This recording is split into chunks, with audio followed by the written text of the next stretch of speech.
Jesus. Quero convidar o João aqui. Vai estar ministrando a palavra. Que bênção poder louvar, adorar o nome do Senhor. Que bom que você veio, meu querido. Amém. Aleluia. Vou te convidar a estender as suas mãos. Vamos orar pela vida de João Marcos. Pai, nós te louvamos, te agradecemos, Senhor, pela tua boa e santa palavra que vai ser ministrada, pela vida do nosso irmão João Marcos, que vai estar aqui entregando a mensagem nesta noite, Pai. Que teu Santo Espírito possa usá-lo de maneira poderosa, Pai, com graça, com alegria, com simplicidade, mas sobretudo com a tua unção, Pai. Em nome de Jesus nós oramos e abençoamos a vida do nosso amado irmão. Amém?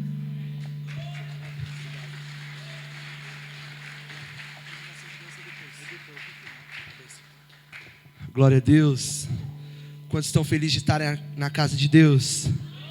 Aleluia. Motivo de muita alegria estar aqui, trazendo a palavra do Senhor. Quanta honra, quanta responsabilidade. Falar de Jesus é uma honra, mas também é uma responsabilidade. Amém?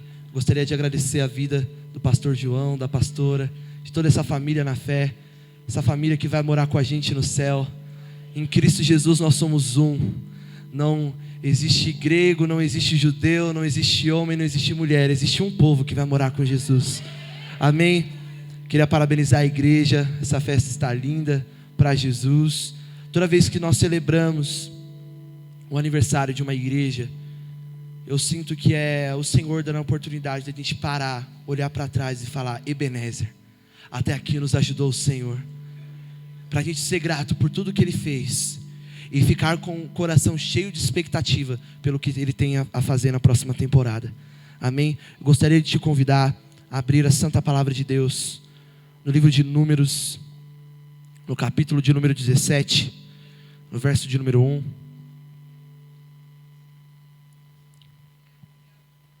Aos irmãos que puderem e quiserem se colocar de pé em reverência à Palavra de Deus. A reverência que nós temos aqui é a Jesus.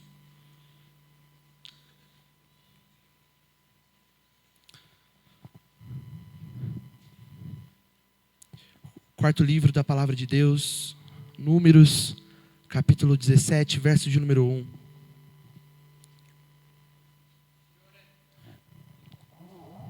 Quantos acharam? Diga amém.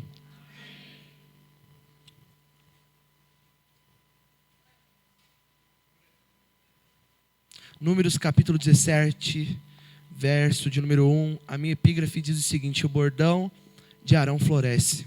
Atenção para a palavra de Deus. O Senhor disse a Moisés: fale aos filhos de Israel e receba deles bordões, um pela casa de cada pai de todos os seus chefes, segundo as casas de seus pais, isto é, 12 bordões. Escreva o nome de cada um sobre o seu bordão. Porém, o nome de Arão você escreverá sobre o bordão de Levi, porque cada cabeça da casa de seus pais terá um bordão. Ponha este bordão na tenda do encontro, diante da arca do testemunho, onde eu me encontro com vocês.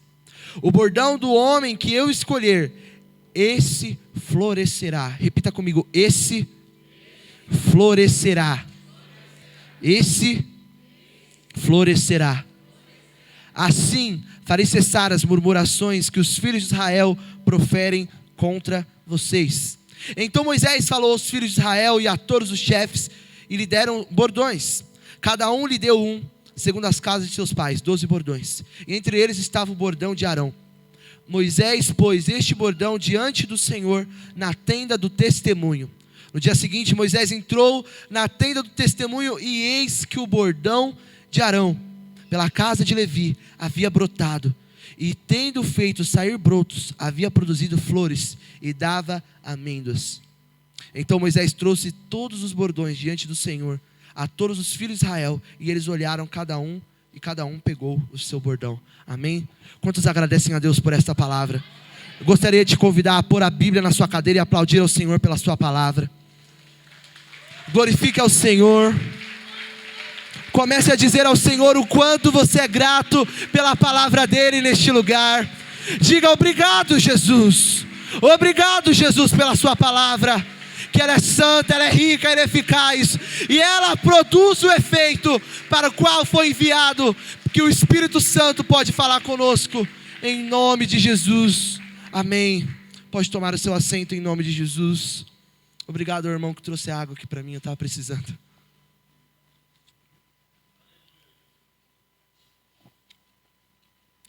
Glória a Deus.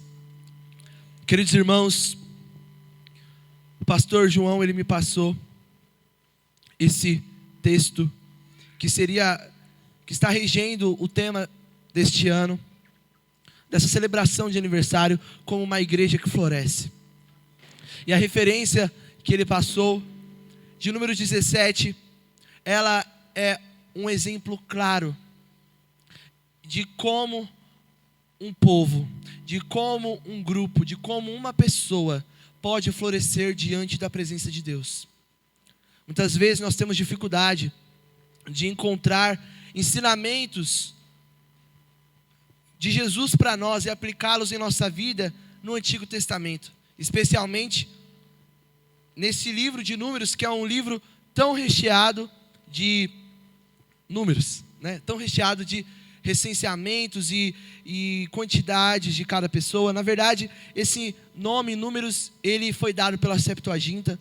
O nome verdadeiro deste livro é No Deserto, mas que também não representa toda a riqueza só com o nome que esse livro representa. Mas nós muitas vezes temos dificuldade de procurar uma aplicação na nossa vida.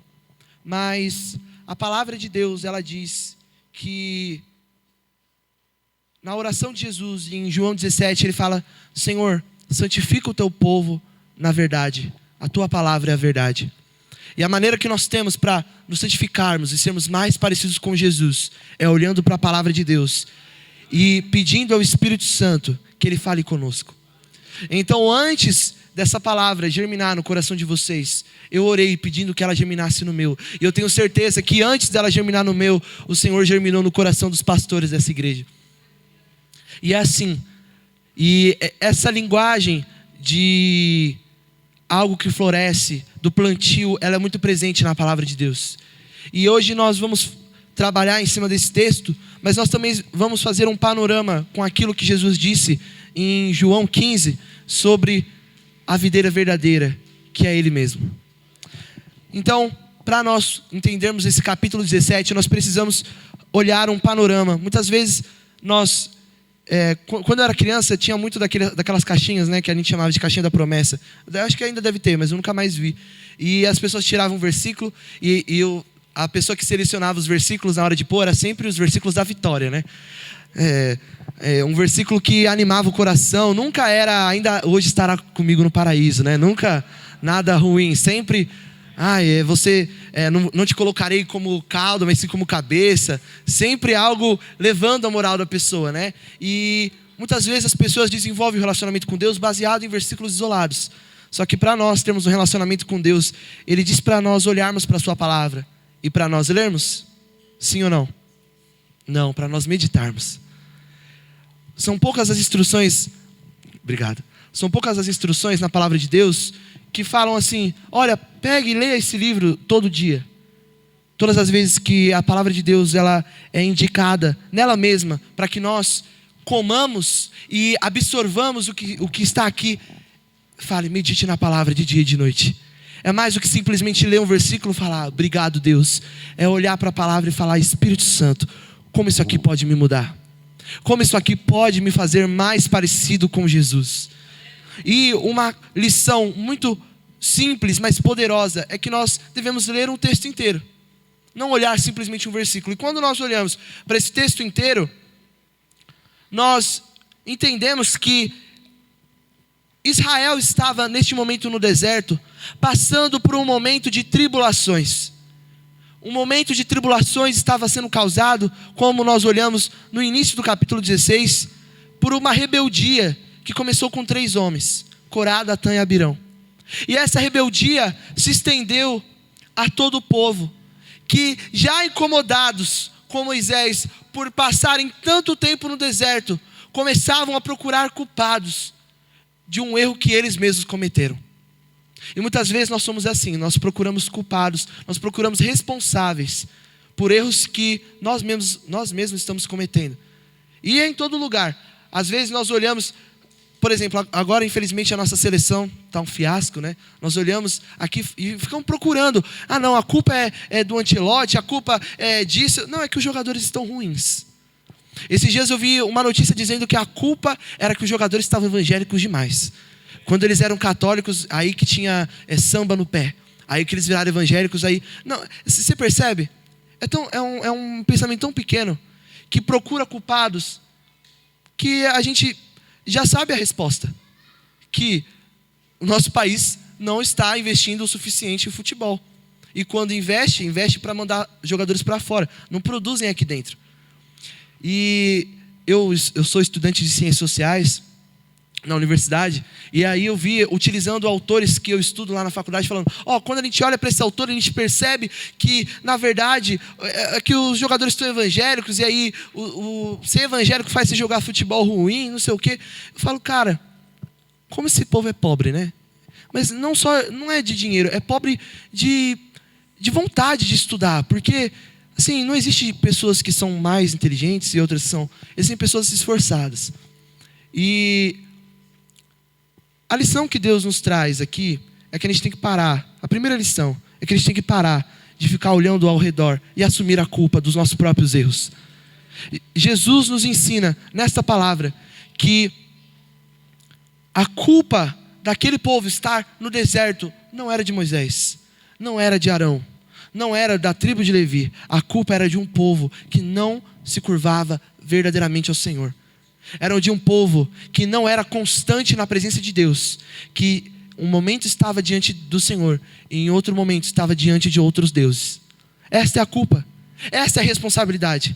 Em Marcos 6, quando aquele homem ele é curado da mão ressequida, primeiro aquela dor, aquela mão que estava deformada, ela é exposta. E para um erro, para uma ferida ser sarada, é necessário que haja exposição. É necessário que haja reconhecimento de que ali existe uma ferida, de que ali existe um problema, de que ali existe um pecado. O que é o pecado senão uma ferida? Naqueles que foram criados para serem totalmente do Senhor, só que no meio do percurso desviaram a sua rota, feriram o seu coração e se distanciaram do seu Criador. Para que nós fôssemos sarados do pecado, foi necessário um reconhecimento de um povo que fala: Senhor, nós estamos em pecado, Senhor, nós estamos errantes no caminho, mude a nossa rota. E esse povo que não assumia a própria culpa dos seus erros, eles começaram a culpar Arão e a Moisés por tanto tempo estarem no deserto. E essa rebeldia que nasceu no coração de Corá, Datã e Abirão se espalhou pelo povo. Inicialmente no meio da tribo de Levi, que deveria ser sacerdotes do Senhor, que deveriam ser sacerdotes do Senhor, que deveriam servir a casa de Deus. Naquele momento eles estavam levantando uma rebeldia no meio do povo. E aqui uma outra lição que nós aprendemos é que para Corá, Datã e Abirão servir não era suficiente, eles queriam poder. E uma igreja, ela começa a cair, ela começa a derrocar quando servir para ela não é mais suficiente. Ela quer poder, ela quer aparecer, ela quer mostrar que Deus também fala com ela. O problema nasce quando para um obreiro já não basta servir. Quando para um membro da igreja já não basta congregar. Ele quer status, ele quer aparecer. Aí nasce o problema. Porque eles olham para a figura do pastor e eles falam, e eles olham aquilo que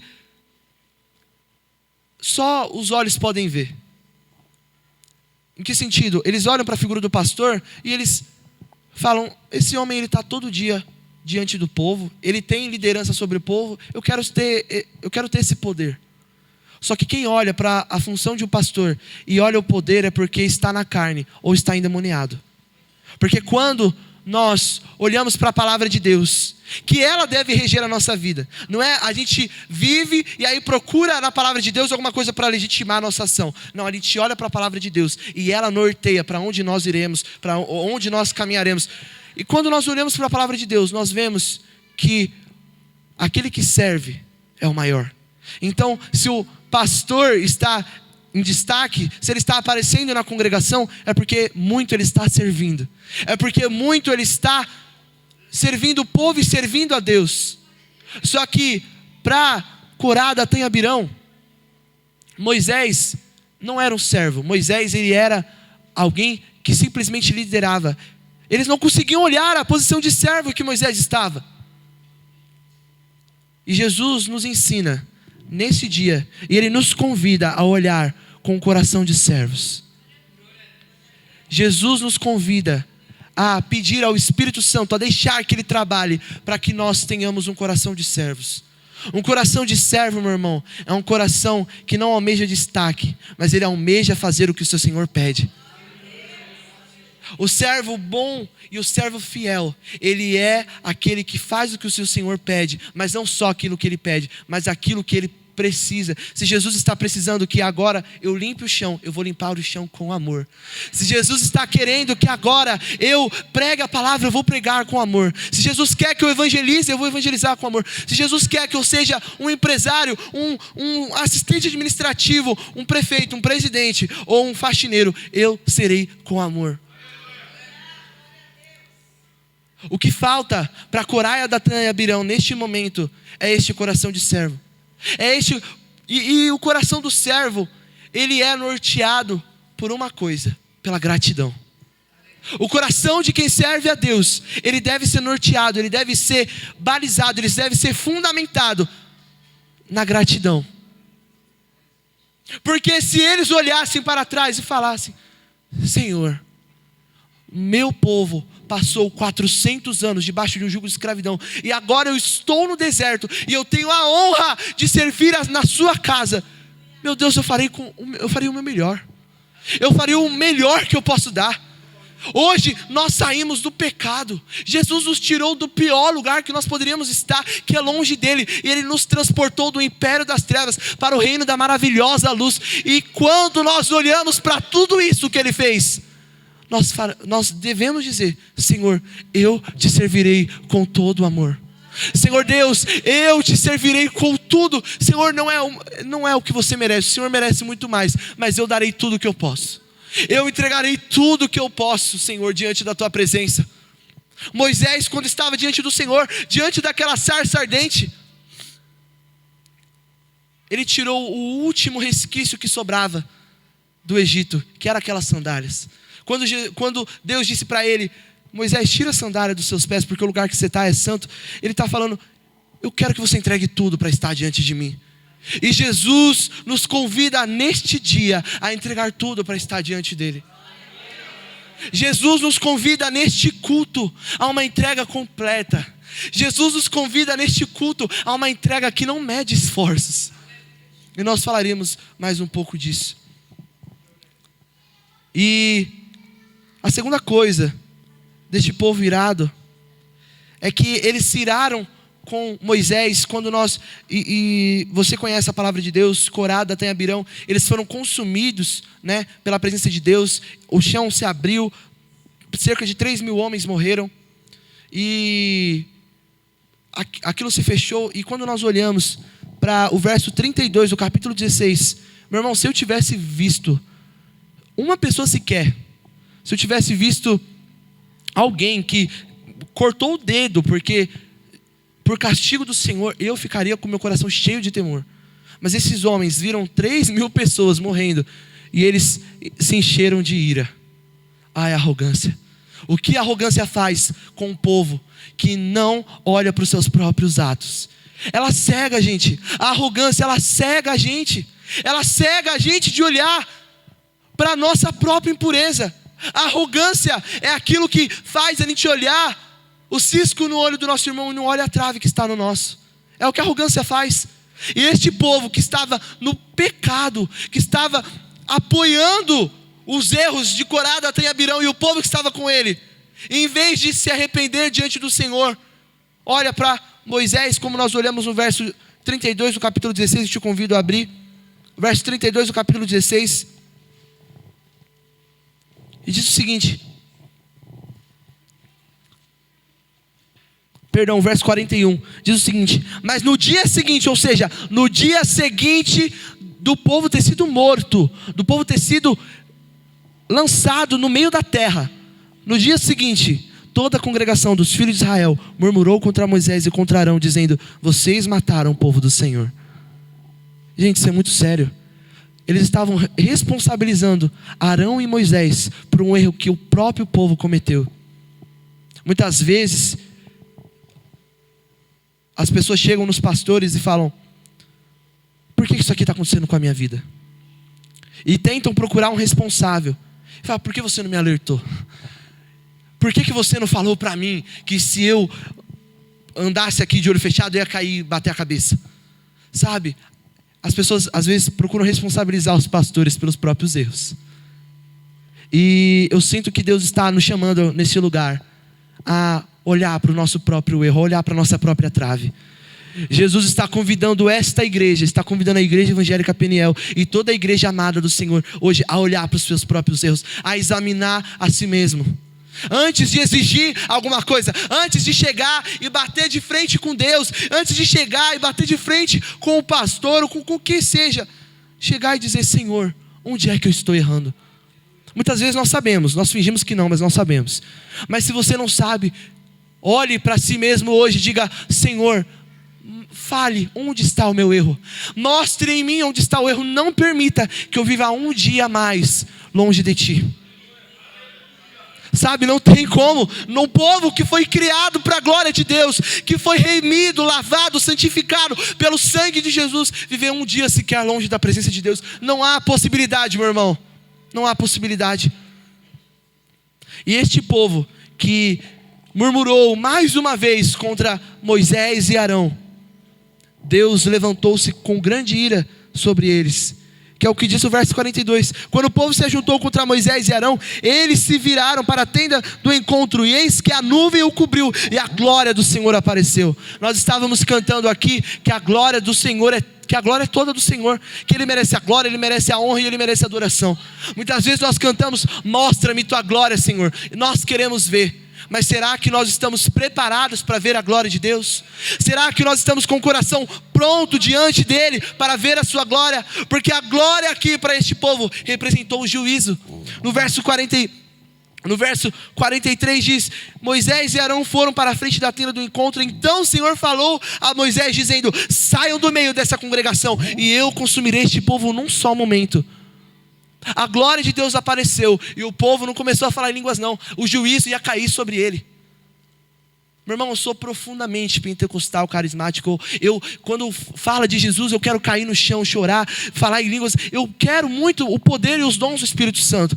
Só que nós não podemos ansiar a glória de Deus se nós não buscarmos uma santificação primeiro.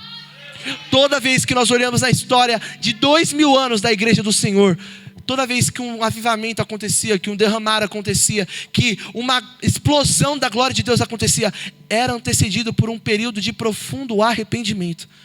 Quantos viram o avivamento de Asbury em 2023? Quantos viram? Vocês lembram disso?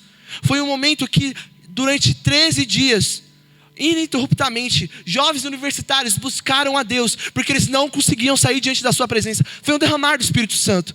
E as pessoas achavam que quando chegassem lá, ia ver pessoas sendo curadas, iam ver pessoas cego olhar, mudo falar, ia ver de tudo, de milagres e maravilhas. Mas o que acontecia? Era um povo que se curvava diante de Deus e falava: Senhor, ai de mim, eu me arrependo dos meus pecados.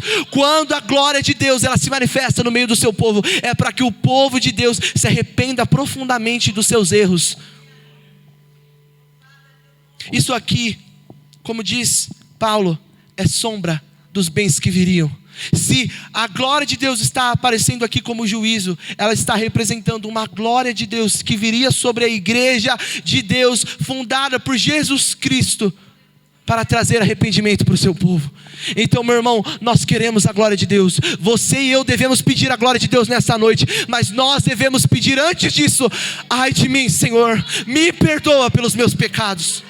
Antes de pedir a glória de Deus, nós devemos pedir: Senhor, por favor, mude meu coração. E aí, quando nós pedirmos misericórdia, e não: Senhor, eu sou muito bom, então vem com a sua glória. com o coração humilde, como aquele publicano diante de Deus: Senhor, nem digno de olhar para o céu eu sou, mas se for da sua graça, desce aqui conosco e fica com a gente. O que o povo de Deus quer é Ele morando no meio dele. O que o povo de Deus deve buscar não é guerra contra os povos inimigos, não é simplesmente poder e maná do céu. Isso é consequência de um Deus que mora no meio do seu povo. Em Êxodo 32, Deus disse: eu estou profundamente irado com o povo, mas eu mandarei um anjo adiante de vocês, o maná continuará vindo e vocês vencerão todos os seus inimigos.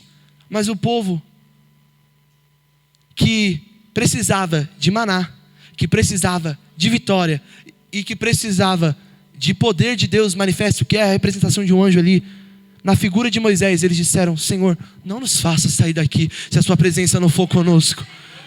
Por que que nós estamos nos acostumando a andar um passo sequer sem a presença de Deus? Por que que nós estamos nos acostumando a vir ter um encontro, uma visitação de Jesus uma vez na semana? Vocês têm culto aqui uma vez no domingo? Uma vez na semana, duas?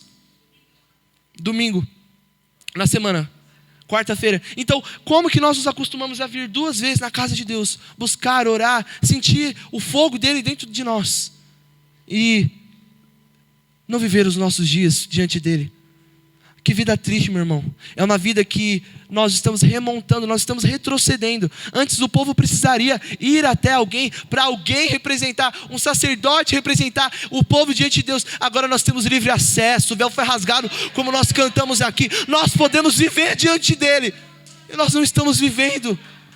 Nós olhamos para uma igreja que cresce no Brasil numericamente, mas que não cresce em devoção, não cresce em amor, não cresce em caridade, não cresce em uma vida de devoção diante de Deus. Porque se crescesse, se assim o fosse, a realidade do nosso país não estaria assim. Como que nós nos conformamos com políticos que usam do nome de Deus, que usam de uma massa de manobra, que na verdade só representam, só é um extrato de um povo que não se curvou diante de Deus? Jesus nos convida nessa noite a uma rendição plena, a um prostrar-se, que não mede esforço para estar diante dele. Quantos creem nessa palavra? Quantos creem nessa palavra?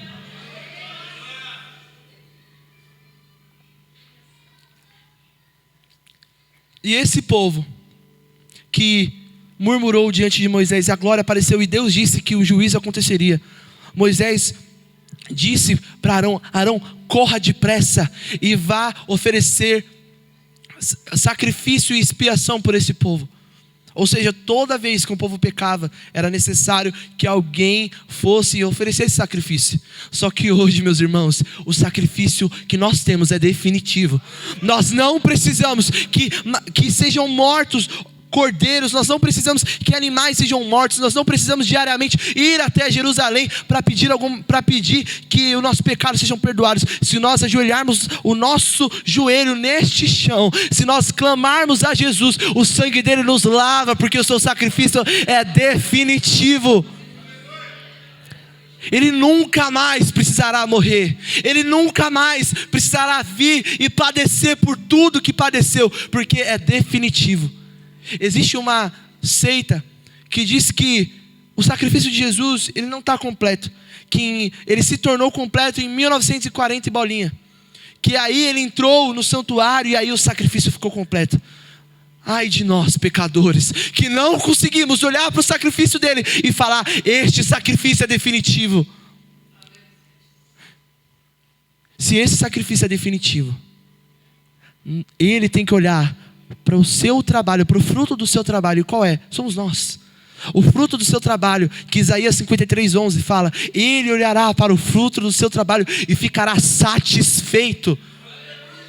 Ele fica satisfeito com o povo que faz bom uso do sacrifício dele. Sabe, ele não morreu à toa. Ele não morreu para nós mudarmos a nossa rotina 2 vezes por semana. Ele morreu para que a nossa vida se colocasse de cabeça para baixo, para que tudo mudasse. Jesus, Ele não quer que você encaixe Ele na sua rotina. Ele não quer simplesmente que você dedique 30 minutos do seu dia para Ele. Ele quer o dia inteiro diante dEle. Ele quer você o tempo todo. Quando Ele fala, orar sem cessar, é porque Ele quer a gente todo o tempo diante dEle. E a oração é mais do que uma simples petição. Quando Ele fala orar e sem cessar, fique comigo o tempo inteiro. Eu não quero que você se aparte de mim. Eu quero você junto aqui comigo. É o que Ele pede para nós. E o sacrifício de Jesus é definitivo, gente. Eu acho que muitas vezes, pastor João, o que falta para uma igreja verdadeiramente florescer é focar na cruz de Jesus. É focar na cruz. Meus irmãos, a senda do Calvário, ela é o caminho que nós devemos trilhar. Esse caminho que é apertado, é penoso, é doloroso, mas é o caminho que Ele preparou para nós, que no fim tem a salvação, que tem a vida eterna. É este caminho que Ele tem preparado para nós. E depois do povo ter sido castigado pela segunda vez seguida por uma rebeldia de que não reconhecia o ministério de quem Deus tinha levantado, depois que isso aconteceu, Deus decide colocar as 12 varas diante dele. E vara era mais do que simplesmente um apoio. Vara significava autoridade. Então quando ele fala assim, coloque as 12 varas representando 12 tribos, aqui ele está falando, eu quero que todas as autoridades desse povo estejam diante de mim. E eu farei florescer a vara de quem eu escolhi. Eu farei florescer a vara de quem eu escolhi. A vara é morta, mas ela floresce diante da presença de Jesus. Se existe morte neste lugar, existe vida florescendo na presença de Jesus.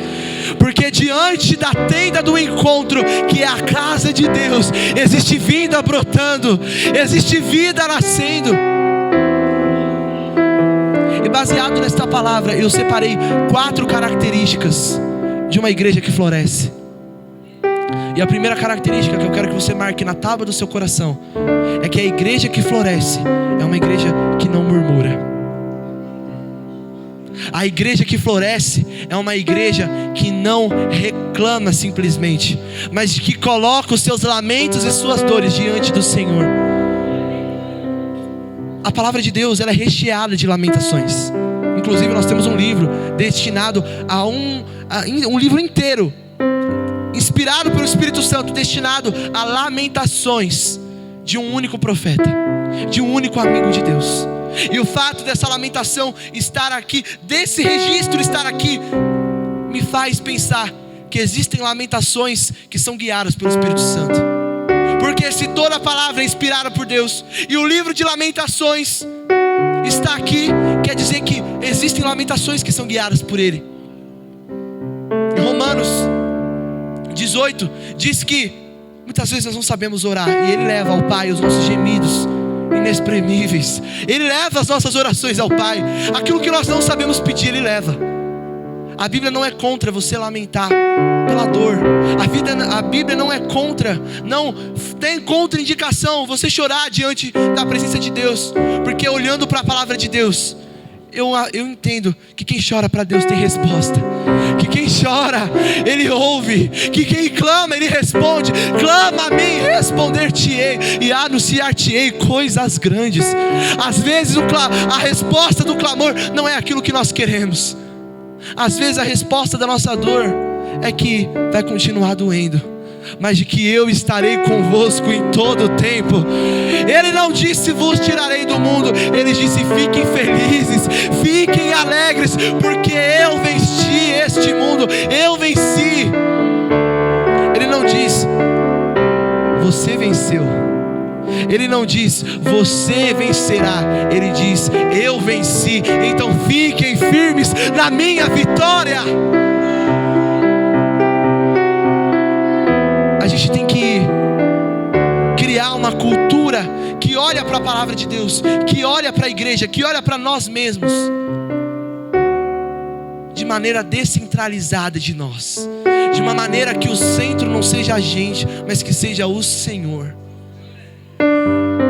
Não somos nós que podemos, não somos nós que vencemos, não somos nós que frutificamos, não somos nós que florescemos, é tudo o Senhor. João Calvino disse que tudo que tem de bom em nós, tudo que tem de bom em mim é Jesus, e tudo que tem de mal sou eu mesmo.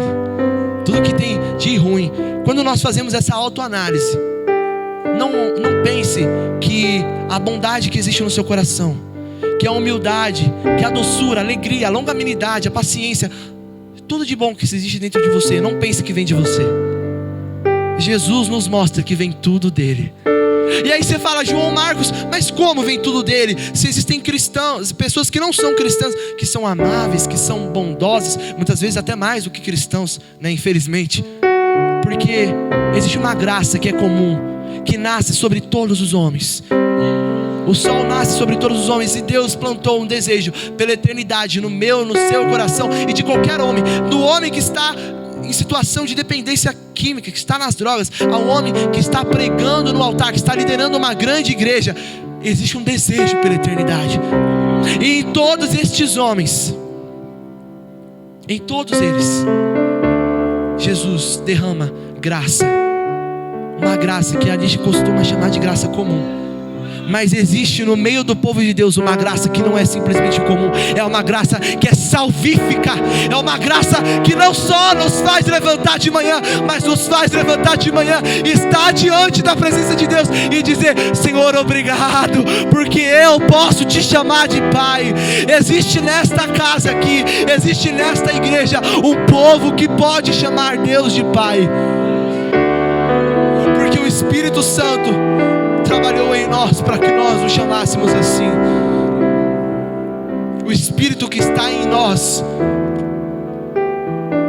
diz para nós: você pode chamar Ele de Pai, porque o sangue de Jesus te comprou, porque Ele comprou para si homens de toda tribo, língua e nação, de toda classe, etnia, de todo o povo, da patriarca de Itaquera, de São Mateus, de todo lugar. Ele comprou para si. E hoje nós somos dele e de mais ninguém. Jesus, meu irmão, se tem uma coisa que nós olhamos para a palavra de Deus e aprendemos, é que Ele não divide o coração do seu povo com ninguém. Ele não divide pódio, Ele não divide espaço. É Ele mais ninguém. É Ele, não os deuses. É Ele, não os ídolos. O coração do seu povo não pode estar olhando para dois lugares. Os ídolos, sim, eles aceitam milhares de ídolos, né? Esses povos que muitas vezes têm práticas politeístas, vários deuses. Não, o nosso Deus não aceita dividir espaço com ninguém. O nosso coração é dele, de mais ninguém. Em 1 Timóteo, Paulo adverte sobre aqueles que Timóteo não deveria andar. E uma da categoria das pessoas, categoria de pessoas que Timóteo não deveria andar, eram pessoas que eram mais amigas do mundo do que amigas de Deus.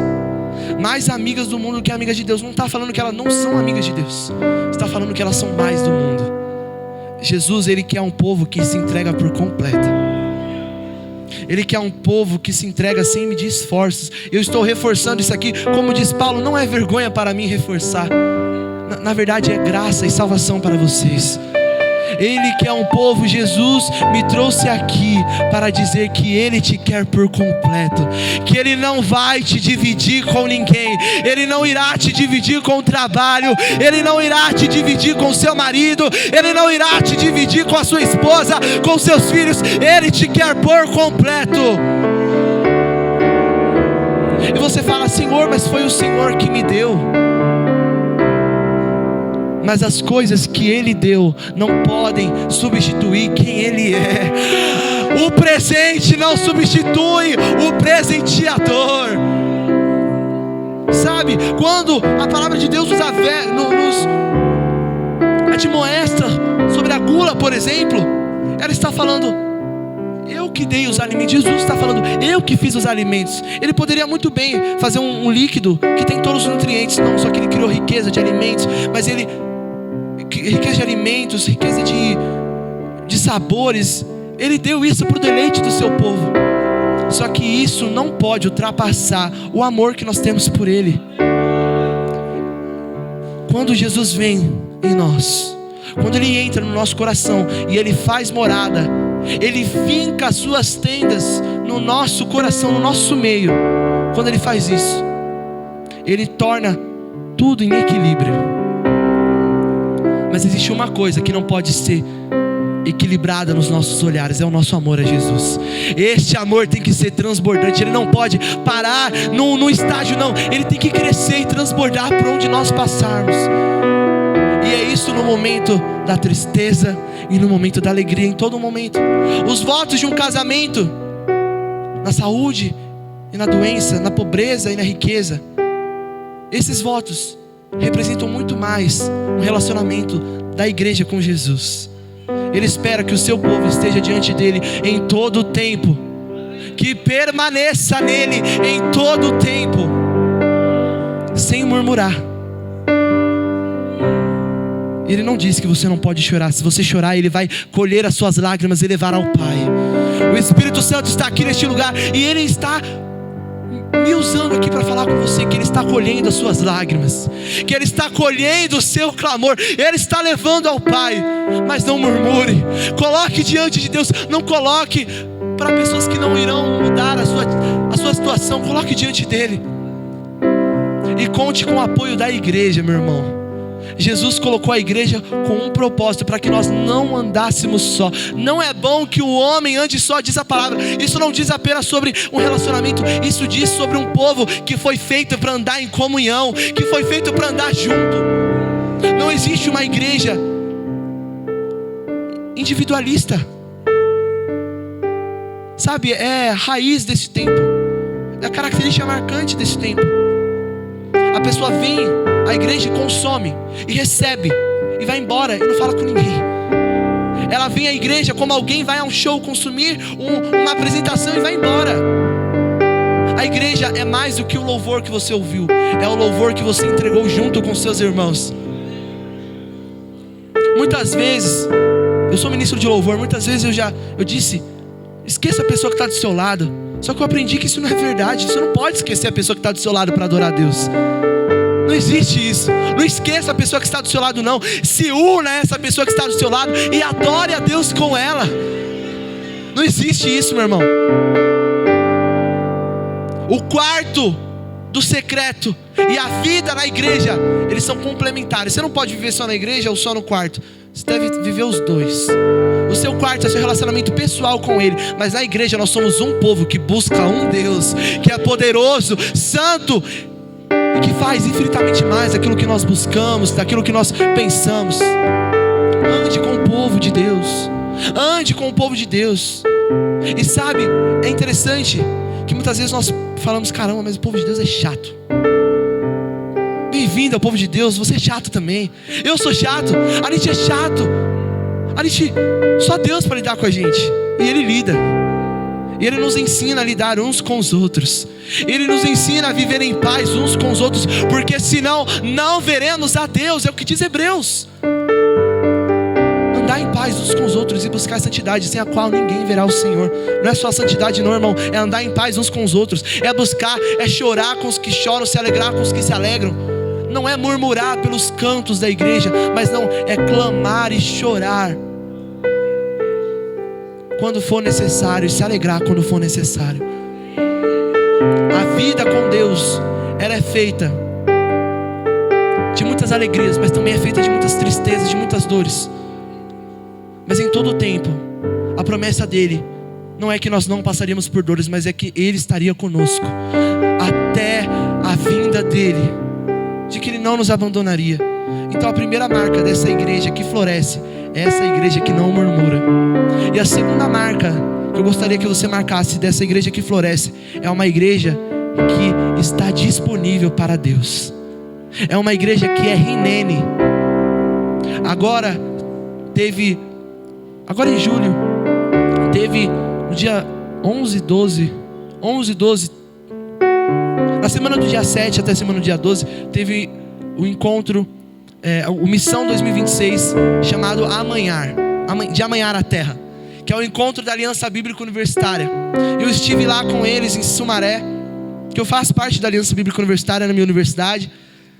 E uma das pregações que mais me marcou foi da Sarah Breuel, que é uma missionária brasileira que tem um movimento chamado Revival Europe, que fica na Itália, a sede na Itália, e que esse movimento instiga jovens na Europa inteira a dizer que a Europa não é um continente pós-cristão, mas um continente pré-avivamento.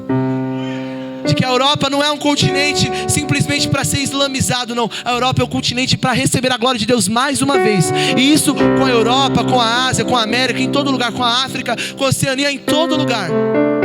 E essa mulher que é tão influente, ela conversou conosco e ela disse que a palavra que mais trabalhava no coração dela era Hinene, que é a palavra em hebraico que significa, que é em português traduzido como eis-me aqui, que foi o que Samuel disse, que foi o que Abraão disse, que foi o que Isaías disse. E esse eis-me aqui é uma entrega sem contraindicações, é uma entrega sem restrições, é uma entrega sem pré-requisitos, é uma entrega completa. Quando Jesus chama Samuel, em 1 Samuel 3, ele chama um menino para entregar uma grande responsabilidade. A primeira profecia que ele teve de entregar era de juízo sobre o seu pastor. Então imagine, Deus levanta uma criança aqui de 10 anos, tem crianças aqui de 10, 12 anos.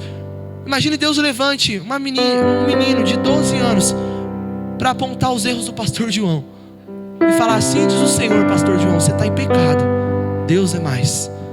Isso não vai acontecer em nome de Jesus. Mas que grande responsabilidade. Mas Deus confiou a responsabilidade para este menino num tempo que a palavra de Deus disse que era escassa a visão. As pessoas estavam com os olhos vendados, a visão era escassa. Mas nesse tempo ele confiou uma visão a este menino, que era um servo. E ele entregou tudo. Ele diz: eis-me aqui, Senhor, o teu servo. Fala que o teu servo ouve. Jesus está procurando pessoas aqui hoje que diz: Senhor, fala que o teu servo ouve. Fala que a tua serva ouve. Fala, Jesus, que eu irei fazer. É como se Samuel entregasse um cheque em branco para Deus e falasse: eu não sei o que você vai pedir, mas eu vou fazer, eis-me aqui. E é isso que ele espera. E um povo que floresce é um povo que se entrega verdadeiramente, que entrega por completo tudo que é, e tudo que tem, e tudo que faz, e tudo que será, e tudo que foi. Não existem restrições. E a vara de Arão floresceu, não porque ele não era um homem pecador. A primeira rebelião que o povo de Deus cometeu contra ele foi, contra Deus, foi liderada por Arão. É como se começasse a tocar tambor a outros deuses dentro deste templo, e depois o líder do motim da idolatria virasse pastor, fosse consagrado aqui em cima. Esse homem que Deus escolheu, talvez eu e você não escolheríamos Arão. E Arão pagou pelos seus erros, mas Deus não deixou de aprovar o seu ministério, porque ele estava disponível para fazer o que o Senhor estava mandando. Jesus, ele não procura pessoas perfeitas aqui neste lugar, porque ele não encontraria. Ele procura pessoas disponíveis para fazerem o que ele manda. Ele procura pessoas obedientes para obedecer a sua palavra. Ele procura pessoas para ouvir a sua voz e obedecerem, porque como Jesus disse: as minhas ovelhas ouvem a minha voz e as obedecem. Ele procura neste lugar homens e mulheres, jovens, crianças, idosos, que adorem em espírito e em verdade, e que entreguem tudo a Ele. A terceira marca de uma igreja que floresce é uma igreja que permanece. Te convido a abrir a palavra de Deus em João, no capítulo de número 15. O Evangelho de Jesus que João escreveu no capítulo de número 15, no verso de número 1.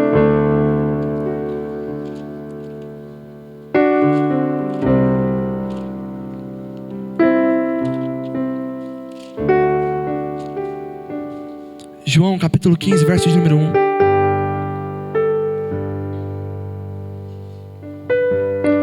A minha epígrafe diz: a videira e os ramos.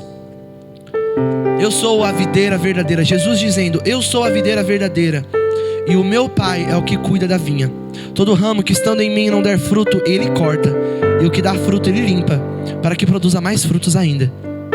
Então aqui a gente vê 3 categorias de pessoas: uma que não floresce, uma que floresce e uma que floresce mais ainda. E os 3 tipos são cortados, um para ser lançado fora e o outro para a poda.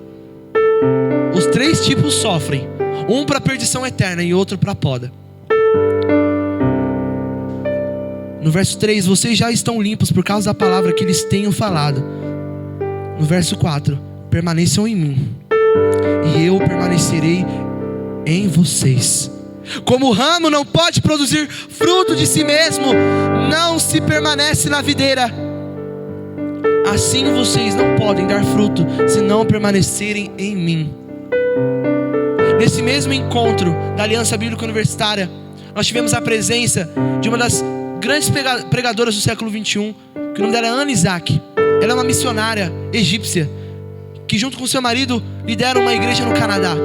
E ela estava nesse encontro e ela pregou essa palavra.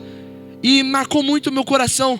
Uma coisa que ela disse é que o nosso papel não é frutificar, o nosso papel é permanecer. Nesse capítulo de número 15, 11 vezes a ordenança é para permanência. Não é uma sugestão, não é uma dica, é uma ordem. Permaneçam em mim e eu permanecerei em vocês, e vocês darão mais frutos do que já dão. A ordem não é para frutificar, porque assim nós não podemos fazê-lo. O que diz Paulo em suas cartas? Eu plantei, Apolo regou, mas quem dá o crescimento é Deus. Eu não posso frutificar, você não pode frutificar. Ele frutifica em você e em mim e em nós. Deus frutifica em nós. E essa frutificação, ela é decorrente, ela é consequência de um povo que permanece nele. Permanecer, meu irmão, é estar com Ele em todo o tempo. É os votos de casamento que eu disse aqui, na alegria, na tristeza, na saúde, na doença, em todo o tempo. Ele quer que eu e você permaneçamos. Naquele grande dia entrarão no gozo do Senhor, não aqueles que expulsaram demônios simplesmente, não aqueles que falaram em novas línguas, que profetizaram no nome do Senhor, mas aqueles que permaneceram em intimidade com Ele. Ele convida o povo aqui hoje a permanecer. Muitos de nós temos 5, 10, 15, 20 anos de igreja, de congregar, mas se no fim da sua vida você não permanecer, tudo isso terá sido em vão.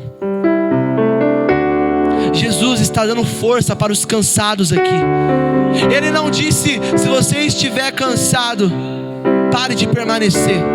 Não, ele disse: eu vos darei força.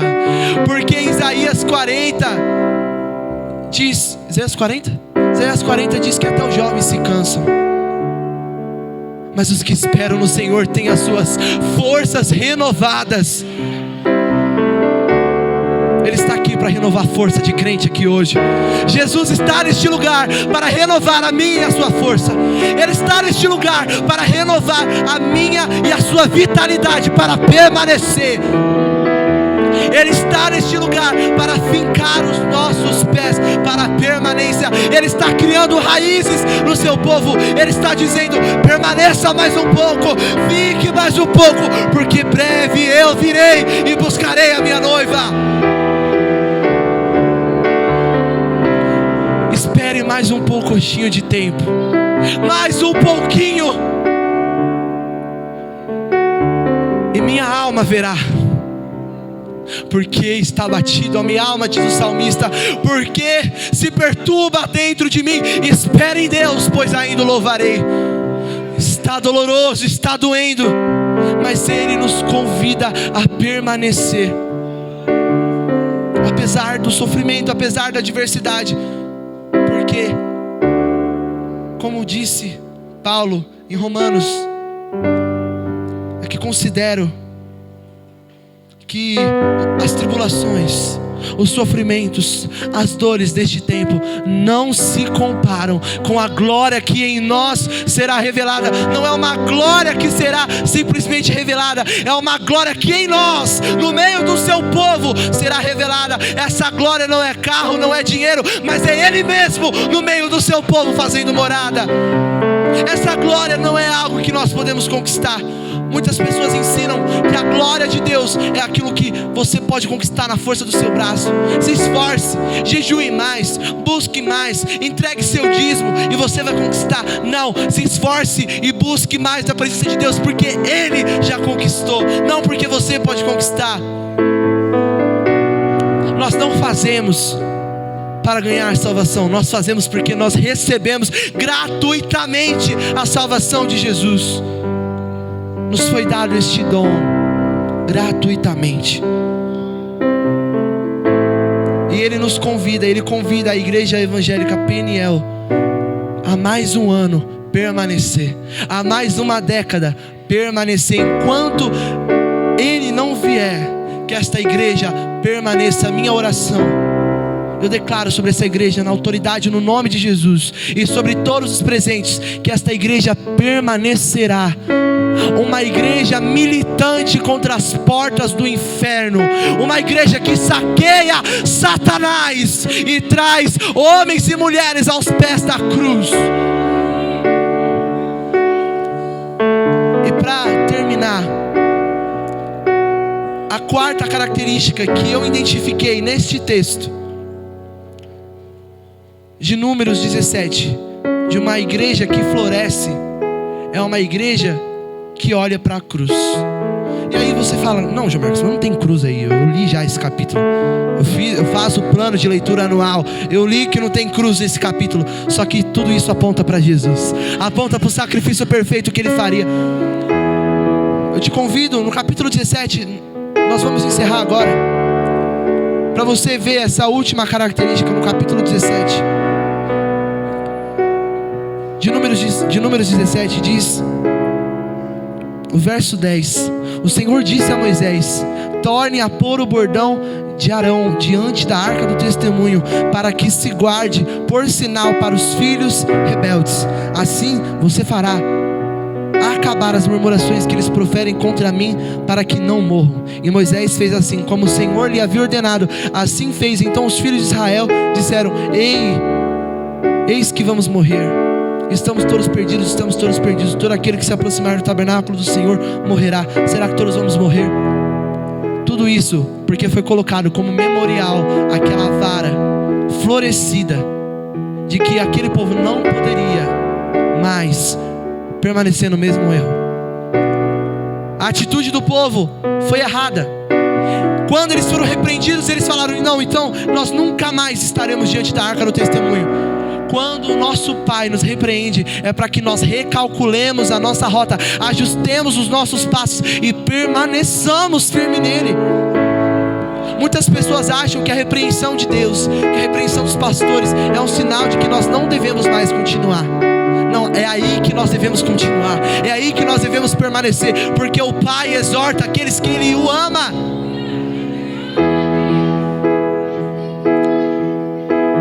Nós fomos ensinados muitas vezes que quando nós pecamos, nós devemos fugir da presença de Deus. Mas 1 João, capítulo de número 5, nos ensina que ainda que nós pecamos, Ele é fiel para nos limpar do nosso pecado. Então, meu irmão, se você se encontra neste momento numa vida de pecado, numa vida longe de Deus, é agora que você tem que correr para os braços dele. É agora que você deve se aproximar dele com humildade diante dele e falar: Senhor, eu não posso viver longe do pecado, eu não consigo, mas eu sei que o Senhor pode me fazer vencedor sobre o pecado. Eu sei que o Senhor pode me limpar. Senhor, eu sou sujo. Senhor, eu sou podre, Senhor. O meu pecado me tornou sujo. mas eu sei que o seu sangue pode me limpar. E existe limpeza nesta casa hoje, existe limpeza nesta igreja hoje. Existe um rio que flui da cidade santa, que flui do trono de Deus, que alegra Sião. Este rio está fluindo neste lugar aqui hoje. Este rio está aqui para nos limpar, este rio está aqui para nos purificar. Este rio está aqui para florescer em nós. Quantos creem nessa palavra? Quantos creem nessa palavra? Com a autorização do pastor João, gostaria de convidar a igreja para ficar de pé.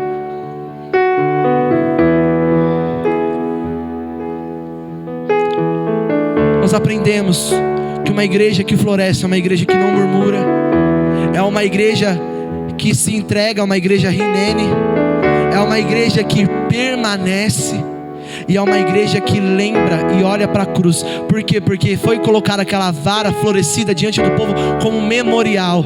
E Jesus nos disse em João 14: o Espírito Santo vos fará lembrar de todas estas coisas. O Espírito Santo que está aqui hoje, Ele vos fará lembrar da cruz, Ele vos fará lembrar do sacrifício de Jesus, Ele vos fará lembrar de todas estas palavras que eu estou vos dizendo aqui.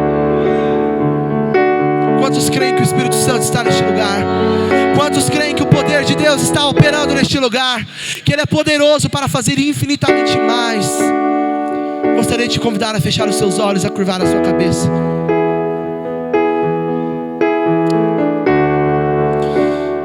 Em oração ao Pai, com suas próprias palavras, eu gostaria de te convidar a fazer essa entrega completa ao Senhor. Diga: Senhor, eu não quero mais murmurar. Senhor, eu quero me entregar completamente. Senhor, eu quero permanecer na sua presença. E Senhor, eu quero olhar para a cruz todos os dias. Faça essa oração com suas próprias palavras. Senhor Jesus, eis aqui o seu povo, que está disponível para ser uma igreja que floresce. Eu oro agora, eu rogo ao Pai que as águas que fluem do seu trono fluem neste lugar aqui hoje. Senhor Deus, que elas molhem todas essas terras, que frutifiquem e germinem a sua palavra. Faça aquilo que eu não posso fazer. Jesus, germine onde eu não posso germinar, trabalhe onde eu não posso trabalhar. Senhor Deus, eu falei, eu preguei, eu trouxe os seus ensinamentos, mas quem traz o crescimento é o Senhor. Cresça agora no meio do seu povo. Produza, Senhor, os efeitos que o Senhor preparou previamente. As minhas palavras não convencem, mas as suas, essas sim, elas convencem. Elas sim têm poder para salvar, para transformar, para libertar. Jesus, nos cure hoje aqui. Nos cure hoje de toda raiz de amargura, de toda erva daninha que tem prejudicado esta igreja. Arranque agora do meio do seu povo, e que frutifique apenas os teus doces frutos, que deem numa porção maior, Jesus, mais do que essa igreja tem frutificado. Frutifique enquanto eles permanecem. Que esta igreja em um só corpo seja um só contigo, porque Tu és toda a videira e nós estamos ligados em Ti. Muito obrigado, Jesus. Esta é a nossa oração de agradecimento pela Sua santa palavra. Produza o efeito em nós e floresça esta igreja e a nossa vida. Nós oramos em Seu maravilhoso nome, Cristo Jesus, aquele que venceu. Amém. Amém. Aqueles que creem, aplaudam o Senhor Jesus. Aplauda o Senhor Jesus. Aplauda, aplauda, aplauda, aplauda o Senhor Jesus. Ele é digno da minha e da sua adoração. Glorifique a Ele aí no seu lugar. Diga o quanto Ele é maravilhoso. Diga o quanto você é grato pela vida dEle. Em nome de Jesus. Amém.